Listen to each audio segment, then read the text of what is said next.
So on the drive here, this is an old play.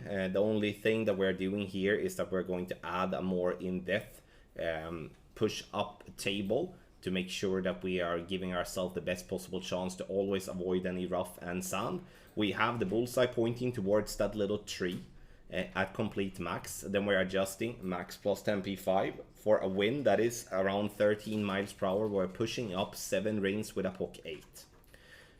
Once that is done, we are playing with 5.8 topspin and 2 right spin. Here you can use more topspin. However though, based on experience on this hole, using more topspin was actually worse, because it got me that massive glitch roll and it rolled me into the rough at the back of the green more times than not. So it's not just to adapt for a pock 5 that I'm using 5.8 topspin. It's to actually just adapt for the outcomes that come. You can see here that even if I'm having 5.8 topspin, the glitch roll is still rolling me onto the back here.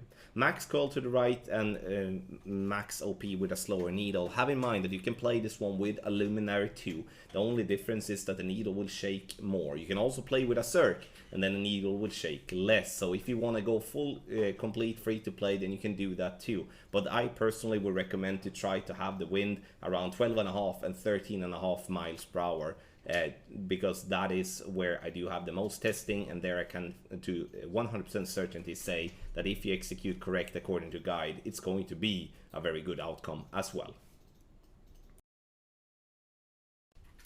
If you do end up with a wedge from this distance, we're gonna do an EB school version of it, but we're going to do it with backspin. I would recommend to use 3 bars of backspin here and aim on the fringe. And then we're gonna keep the plus 20 EB school version and use P5 numbers always. So it's still gonna be the same. The only difference is that we're gonna use the 3 bars of or backspin per default. And you can see here that I'm even using a 3.2 backspin here because I felt a bit uncomfortable with my spot. But I would recommend to keep the 3 bars of backspin if you're not in a very glitchy spot.